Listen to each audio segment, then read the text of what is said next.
I work the graveyard shift at a local shipping warehouse. Most of my job is counting inventory, making sure all shipments and items are accounted for and are tracked through the whole organizing process. Every once in a while I'll have a coworker on the same shift as me, but usually it's just me. This night was no different than any other. I got to the warehouse and checked in with my manager, who locked up the place and left me to it. I started doing my typical routine, checking all the shipments that came in during the day. As I did, in about an hour into my shift, I passed by a door that I noticed was cracked open. Like it was closed, but just not latched into the doorway, so it was sticking out a little bit. This specific door was on the back of the building, usually where truckers would enter from. I opened it and looked out, seeing an empty and quiet lot outside behind the warehouse. Nothing really to see at all. I figured my manager must have just forgotten to lock it. I didn't have the key to any of these sort of side access doors, so I couldn't lock it or anything. But honestly, I didn't really care. It just wasn't a big deal. At least not for me. I shut it behind me and went back to counting inventory. I was working pretty quick, getting through a decent amount, making it to the next aisle of shelves when just from the corner of my eye it looked like something moved at the far end of the hallway.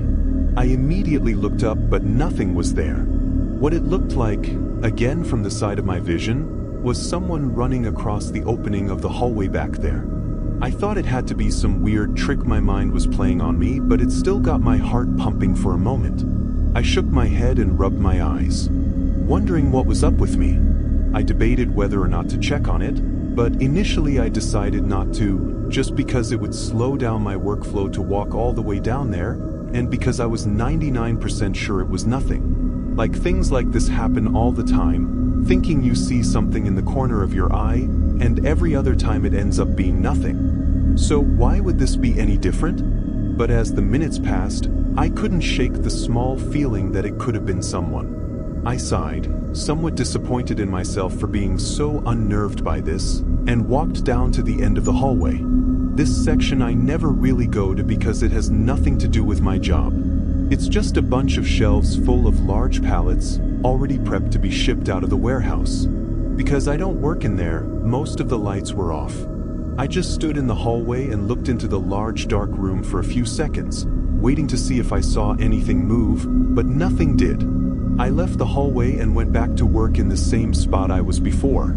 I don't know if it was because of that small situation, but it felt like I just got hit by a wave of exhaustion. Suddenly I was tired and not wanting to work as quickly as I was just a few minutes before all this happened. I wanted to finish this aisle before taking my break though, so I kept working. But not even 5 minutes passed before I suddenly noticed something in the side of my vision again. I jolted my eyes toward the end of the hallway. I swear it looked like a figure or someone was leaning out from behind the corner like they were watching me. But now nothing was there. This time I immediately dropped what I was doing and hurried to the end of the hallway. Again though, it was dark and I really didn't see anything at all. I called out, not really expecting any response, but figured it was worth a try. So I waited a few seconds, then walked further into the room. It was so quiet, every step I took echoed all the way through the warehouse. I stopped about halfway through and looked around. As I stood there, I felt an incredibly disturbing and unsettling feeling of being watched, and not being able to see anything only made it worse.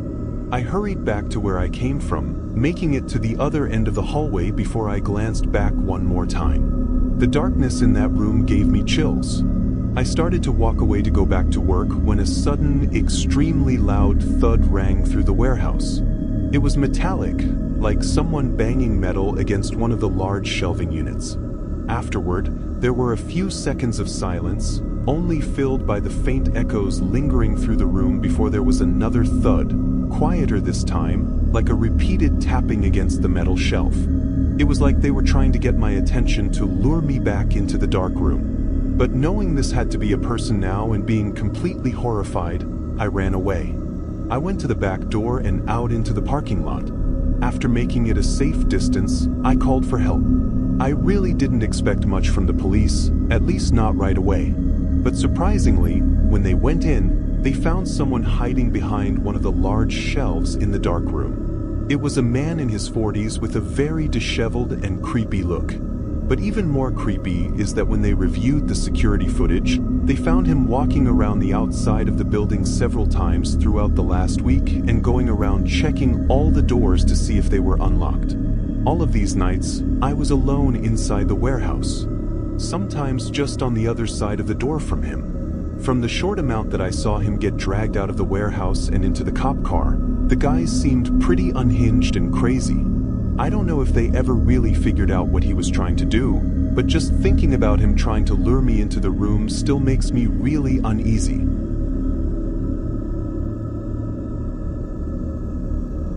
When I was in college, I worked part-time overnight shifts at my parents' 24/7 laundromat. It was just some dinky place on the edge of town. The building I had always found surprisingly creepy for what it was. Something about the place being really old and the machines constantly humming in the background was just unsettling. I still thought it was better working at a place my parents owned over anywhere else though. This was a Friday, which was the only day I worked a full overnight shift from 10 p.m. to 6 a.m. I took over from my dad, who left me some snacks in the back room and told me the usual, to call and wake him if I needed anything. There were still a few customers trickling in for the next hour, so I stayed behind the counter and made sure it all ran smoothly. By midnight, everyone was gone and all the machines were left empty. I waited behind the counter for another 15 minutes, just sitting on my phone and waiting a bit longer before doing any of the cleaning tasks. But during that time, a customer walked in. I looked up and was pretty confused. He had nothing with him, like no clothes or laundry of any kind. And he had a thick hoodie with the hood over his head and hands in his pockets. I said hello, but he didn't look at me or say anything back. He just walked in and slowly made his way through the aisles of washers and dryers, kind of looking around, I guess, before going back to the entrance and leaving out the doors. I couldn't help but watch him as he left and walked out into the parking lot. He didn't get into any car or anything, he just crossed the street and went out of sight. It's not every day someone walks into a laundromat in the middle of the night for no reason and just walks around. I guess he didn't technically do anything wrong, but I felt really weird about it. Being alone in there definitely didn't help. I think if other customers were inside, I would have felt safer for sure and maybe not even noticed anything. With nothing to do about it though, I just started doing my cleaning tasks. As I cleaned, the only reason I could think of for that guy coming in and walking around was that maybe he was looking for a lost clothing item that he might have dropped earlier in the day. It was a stretch considering the obvious thing to do would be to ask me if I had seen it, but he didn't. That's pretty much all I thought about for the next 20-ish minutes as I walked around and cleaned off all the counters and tidied up the place. At some point though, I happened to look up from what I was doing, and standing right outside the entrance was that guy from before. I almost didn't even realize it was a person behind the glass, because he was wearing all black, and of course it was dark outside. By the time I did and recognized him, he had started walking away already. How long was he standing there watching me for? After a few moments, I went up to the door and got as close as I could to look down the storefront, but the guy was already gone. I couldn't even see where he went. Something about his appearance and the eerie way he was just showing up was really creepy and didn't make me feel comfortable at all. I thought about calling my dad, but I would have felt horrible waking him up and having him take over my shift just because of some guy I thought was slightly suspicious. I knew my dad wouldn't give me a hard time about it, but I was still in my first couple of months working there and wanted to prove I was reliable. I stayed on the lookout for the next hour, pretty much sitting behind the counter and staring out the front windows the whole time. After more time passed though, and with still no customers coming in at all, I slowly started to pay less attention. I was on my phone for a while, just trying to wait out the time, until there were a couple short creak sounds from the back of the building. I got up and walked a few steps toward the back, trying to listen. I could hear what sounded like shuffling around or someone moving things in one of the back rooms. I only listened for a few seconds before knowing someone was back there and realizing I needed to leave. I turned and quietly moved to the front door, preparing to call the cops and pushing on it to leave. But the door got stuck. It wouldn't open. I looked down, seeing through the glass that something was around the handles on the outside of the door. I immediately realized that that's what the man was doing outside the building when I saw him standing by the door watching me. My whole body filled with panic. There was only one back exit door. I started very quietly stepping closer to the back room, still hearing them moving stuff around back there, but definitely doing so in a careful way, as if they were trying to be quiet about it. When I got to the doorway and looked in, I saw him. His back was facing me as he was searching through some of boxes on the floor. Then I looked at the exit. This was my chance. I sprinted for the door. The man immediately shifted around and saw me. I got to the door and for a moment my heart sank. There was some makeshift-looking rope tied around the handle like he was trying to tie it shut. Fortunately, whatever he did didn't work and I was still able to force it open and make a run for it. As soon as I was out of the building, the man came out too, but now out in the open he didn't chase me. He just made a run for it. My dad and police came, but there wasn't a lot of leads on where he could have gone to. Clearly, that man was trying to trap me inside with him. I'm assuming he was trying to do it sneakily, but had to look around for something to help tie down the back exit door, which ultimately allowed me to escape when I did. His intentions were likely horrifying, and now replaying the whole night back, it feels crazy that I didn't notice anything was really wrong until the last minute. At least now I'm 1,000 times more aware when I'm working alone, never trusting anyone to be truly harmless. Because I know if that man was successful in locking that back door, there would have been no escape for me.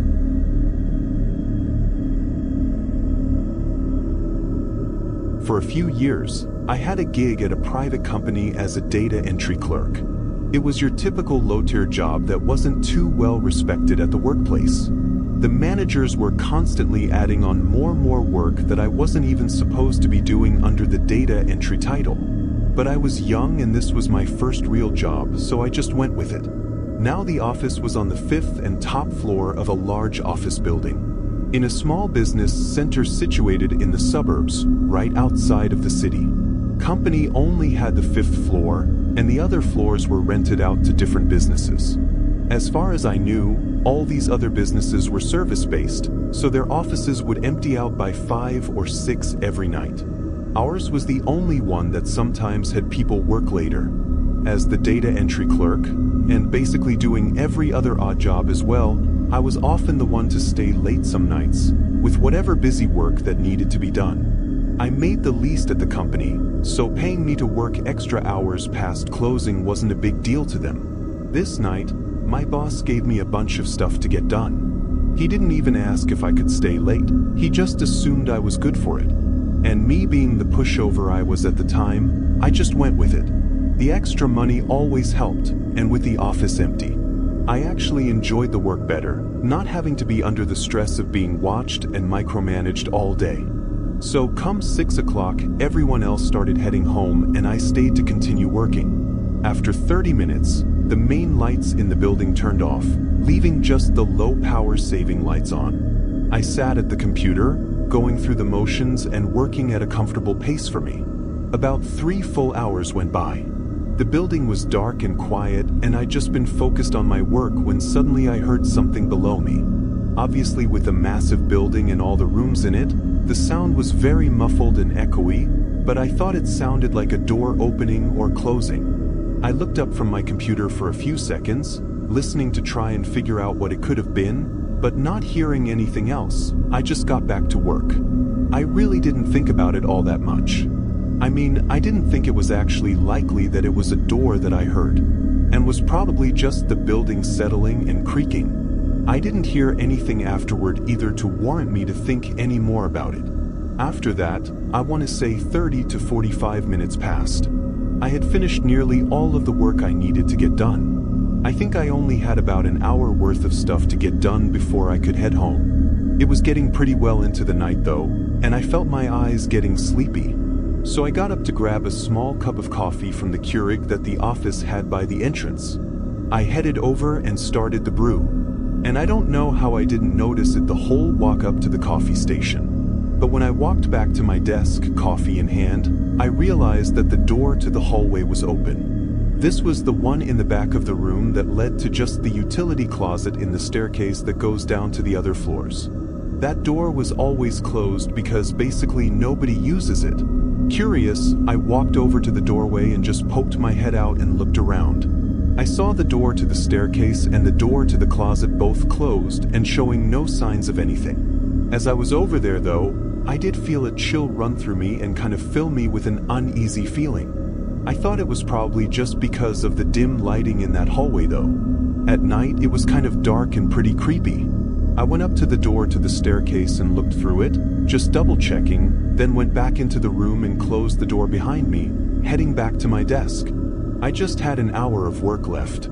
If I could just get it done and get out of here, then there was no need to worry about anything. That door being open was really strange though, and I knew there was no reason anyone should be coming up here, or would have come up here and not said anything. I tried to keep working, doing my best to get it done quickly, but it was hard.